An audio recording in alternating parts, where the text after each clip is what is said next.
France's President Emmanuel Macron has acknowledged at a summit in Tunisia that African nations have been turning away from the use of the French language. Representatives of French-speaking nations around the world gathered on Jerba Island for discussions centred on economic collaboration. Emmanuel Macron considers colonialism to have been a mistake, but he still wants African nations to speak more French.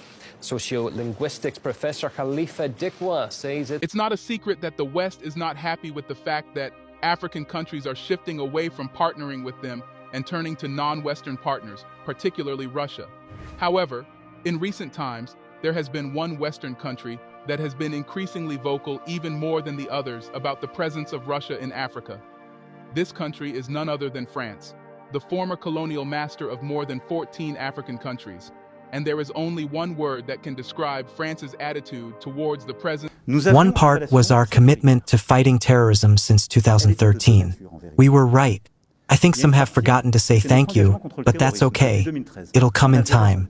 I'm in a good position to know that ingratitude is a disease that cannot be transmitted to humans. But I say this for all the African governments who have not had the courage, in the eyes of their public opinion, to bear it. None of them would be in a sovereign country today if the French army had not been. Francophone African countries were to decide today that all French companies must get out of Africa, that all the monies that are going to France, estimated at hundreds of billions of dollars annually, if all that funding would stop going to France today, France will immediately become the third world country. And Africa no longer needs to be getting aid from anybody. If you look at the billions of dollars France is getting out of Africa every year, and then the fraction that they give back to Africa in the name of aid, out of what I like to call loot. They loot from us at night, and during the day they come back and give us a pittance of the loot in the name of aid. It is a joke. The first rumors began circulating quietly through diplomatic backchannels, so quietly that most officials in Paris ignored them. After all, France had spent decades cultivating deep strategic, military, and economic ties across Africa. Entire industries in Paris operated under the assumption that these partnerships were permanent, almost guaranteed. So when a handful of African nations hinted at reviewing their agreements with France, nobody in the capital took it seriously. But within weeks, everything changed. One African government after another began announcing formal cancellations or suspensions of long-standing partnership deals. Mining contracts, energy agreements, defense arrangements, infrastructure concessions, technology collaborations, even cultural exchange programs were suddenly on the chopping block. Each announcement landed like a hammer blow across the French government. Panic set in almost immediately. There had been fractures before, disagreements, renegotiations, but never a continental wave of coordinated withdrawals. Never a moment when African nations moved with such unity and conviction, and certainly never a moment when France felt the foundations of its global influence shifting beneath its feet. In a quiet corner of the presidential palace, advisors huddled around a rising stack of documents containing the cancellation notices. Some were politely worded, citing a strategic realignment. Others were sharper, calling for the end of extractive partnerships that had failed to deliver tangible benefits. Some accused France of failing to modernize agreements, failing to invest in local economies, or failing to respect Africa's push for industrial independence. The tone varied, but the message was the same. Africa no longer wanted the old relationship. Africa wanted a new future, one that France had never imagined across Paris business.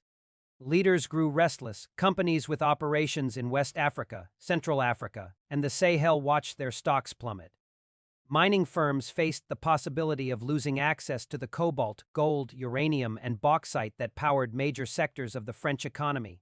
Energy corporations feared losing gas reserves they had come to depend on for stability. Defense companies worried about the loss of lucrative contracts, even sectors like telecommunications. Banking, engineering, and logistics braced for impact. For decades, French corporations had woven themselves deeply into African markets, often enjoying favorable terms that came from historical connections. Many assumed those terms would last forever. Now they were watching them vanish like mist under a rising sun. Across African capitals, leaders spoke with renewed confidence.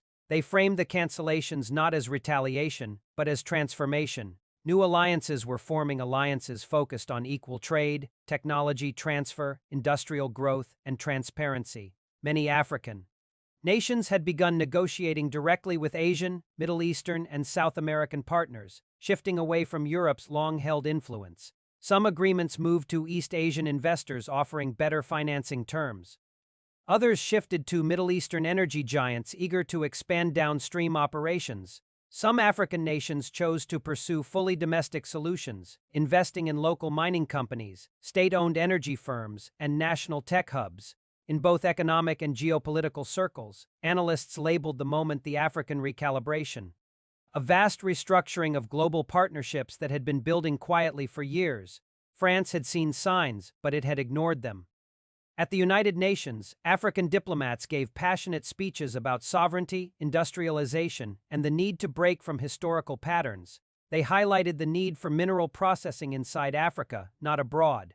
They emphasized the importance of African-controlled energy grids, African-built infrastructure, and African-owned data networks. They spoke with a conviction that left France stunned. Behind closed doors, advisors in Paris admitted something that others had whispered for years. France had underestimated Africa's political evolution. It had underestimated Africa's economic rise. It had underestimated Africa's determination to reclaim its resources. For decades, French policymakers believed that Africa needed France more than France needed Africa. Now the opposite had become true.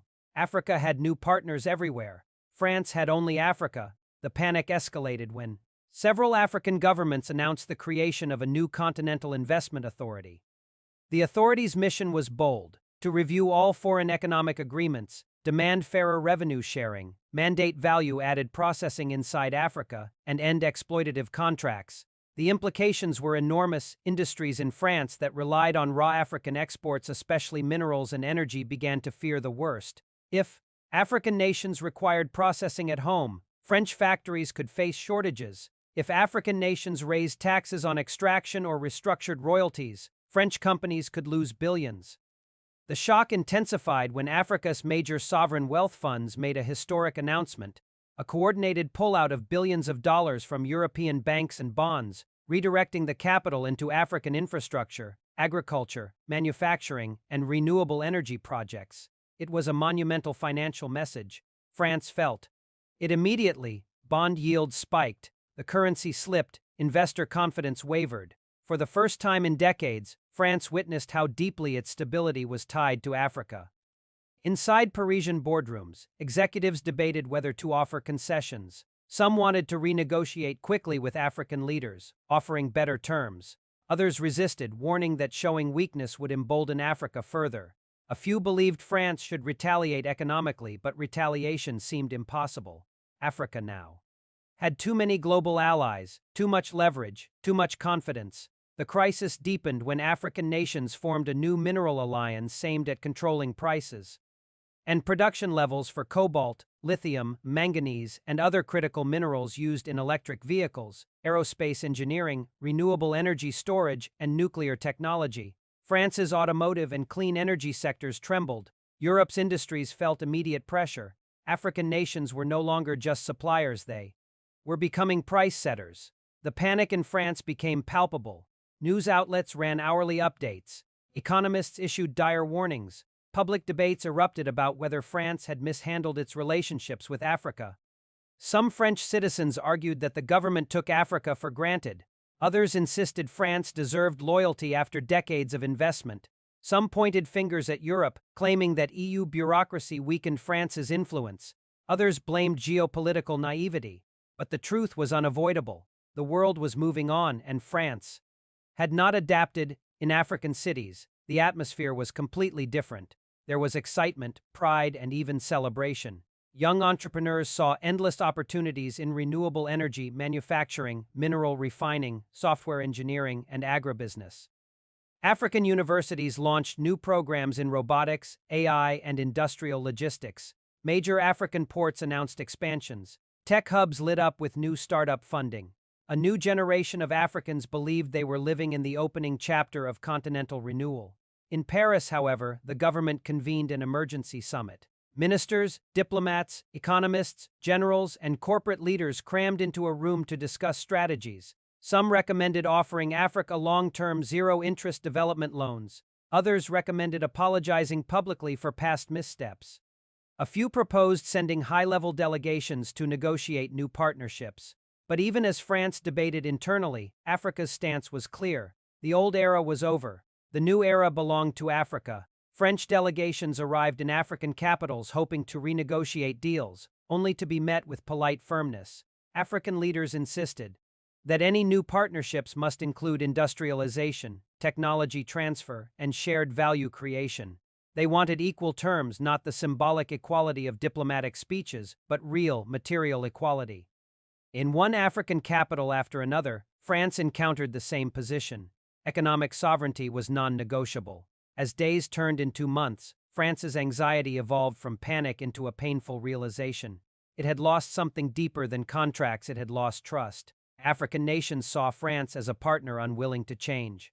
Unwilling to accept that Africa was rising, unwilling to treat Africa as an equal. France's panic was not simply economic, it was existential. For decades, French identity was tied to its global influence, especially in Africa. Schools, media, and political narratives all treated the African partnership as an unshakable pillar of national pride. Now that pillar was cracking, revealing how dependent France had become. The true shock hit when Africa announced two monumental decisions. First, a new continental infrastructure bank would fund mega-projects without relying on French or European institutions. Second, African nations would eliminate preferential access for French companies unless they demonstrated real investment in African value chains. This wasn't hostility. This was strategy. It was Africa refusing to remain a commodity supplier. It was Africa claiming agency. It was Africa stepping into global power. France felt cornered. Global investors saw the shift clearly and began reallocating capital into Africa's manufacturing zones, tech parks, energy corridors, and industrial clusters, international conglomerates. Moved operations to African free trade zones. Banks followed. Logistics firms followed. Talent followed. Paris watched helplessly as Africa became the magnet it once had been. Inside the French government, a painful truth dawned. France could no longer assume its historical role. It needed Africa more than Africa needed France. And in that imbalance, the panic grew into something deeper, a fear that France was losing its place in the world. The climax of the crisis came during a global economic summit, African. Leaders arrived with confidence, presenting ambitious development plans, investment frameworks, and regional strategies. When France attempted to call for a renewed partnership, African nations responded respectfully but firmly. Partnerships would be based on equity, not legacy. It was a defining moment in diplomatic history. Africa was speaking with one voice. France was scrambling to understand. In Paris, the panic finally gave way to reflection. Politicians, intellectuals, and journalists engaged in national soul-searching. They questioned decades of foreign policy assumptions. They debated whether France had truly listened to Africa. They confronted the fact that influence without respect cannot endure. African nations had not rejected partnership. They had rejected imbalance. France now faced a choice: adapt to Africa's new reality or fade into irrelevance. The story ends not with resolution, but with transformation. African nations moved boldly toward industrial sovereignty. France began the long, uncomfortable process of redefining its role. Global power dynamics shifted permanently, and Paris, once confident, once assured, now understood the true reason for its panic. Africa had discovered its strength. Africa had unified its voice. Africa had moved into the future. And France, caught unprepared, was left chasing a world that no longer revolved around it. The sudden unraveling of the partnership sent a chill through Europe's political class. In every major capital, analysts rushed to understand how a coalition of African nations had managed to flip decades of dependency upside down. But in Paris, the shock ran deeper. For years, officials had assumed that the tight web of joint ventures, military cooperation, and economic agreements created a permanent lock on African partnership. Yet the speed with which those nations abandoned them suggested that the entire system had been an illusion, one held together only by Africa's lack of leverage, not by genuine mutual benefit. As the cancellations multiplied, France attempted a final round of diplomacy. delegations traveled 2 capitals across West, Central, and East. Africa, offering revised agreements, debt forgiveness, technology transfers, and promises of greater transparency. But the responses were polite, firm, and unmistakably final. Each nation presented a list of grievances going back decades: unfair mining contracts, environmental destruction, undervalued commodities, political interference, one-sided currency arrangements, and promises that were never delivered. They argued that the economic relationship had been extractive rather than collaborative, and that the time had come to chart a path that kept Africa's wealth within Africa. The message was not motivated by anger alone, but by opportunity. For the first time, African nations had genuine alternatives. New economic corridors with Asia, energy partnerships with the Middle East, manufacturing alliances with Latin America, and investment frameworks with the Gulf states gave them unprecedented leverage. Europe no longer held the monopoly on global development partnerships. The world had changed, and Africa's leaders refused to remain at the bottom of an economic hierarchy built in another era. In Paris, the financial markets were the first to feel the consequences. Stocks connected to African energy, gold, cobalt, bauxite, and uranium crashed. French banks exposed to infrastructure projects across the continent saw billions wiped from their valuations. The national currency wobbled, and investors began fleeing sectors long dependent on African supply chains.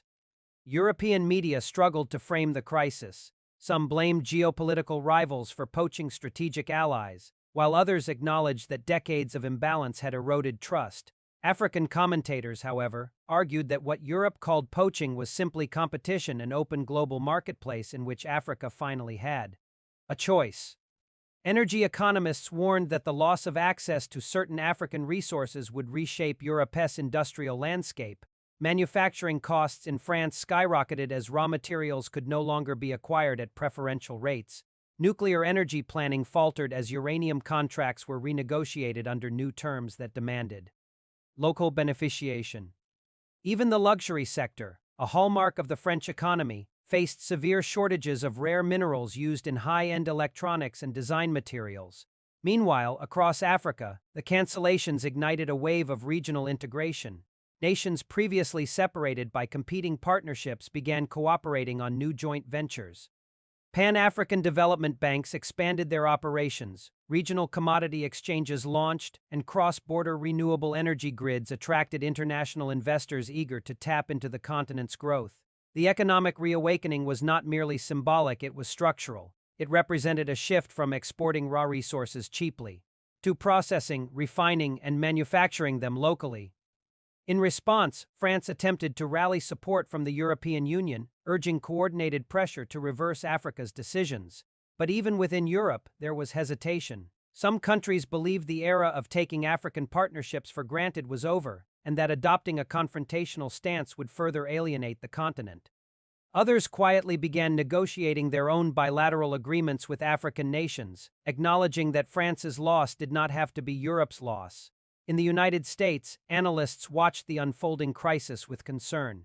They noted that Africa's new assertiveness was not limited to France, it was part of a broader shift in global power. Nations long considered peripheral were now central to the future of energy, technology, and agriculture. The cancellations signaled that Africa intended to participate in global markets as an equal, not as an extraction zone. As Paris struggled to regain footing, African leaders held a historic summit. They released a declaration outlining their vision for balanced partnerships. It emphasized fairness, industrial development, knowledge transfer, environmental responsibility, and mutual respect. What stunned global observers was that the document was not anti-European. It simply demanded terms that valued Africa's strategic importance. Nevertheless, in France, the political backlash intensified. Analysts accused earlier administrations of failing to adapt to the emerging world order. Critics argued that France had relied on outdated assumptions, believing African nations would remain dependent regardless of how poorly they were treated. The cancellations exposed those assumptions as dangerously misguided. The crisis reached a symbolic peak when several African governments announced that any future agreements would require processing facilities, manufacturing plants, and technology hubs to be built on African soil. This was a direct challenge to the old model, which had kept most of the value chain in Europe. It signaled a new era in which Africa intended not just to supply the world but to shape it. In Paris, a sense of urgency finally settled in.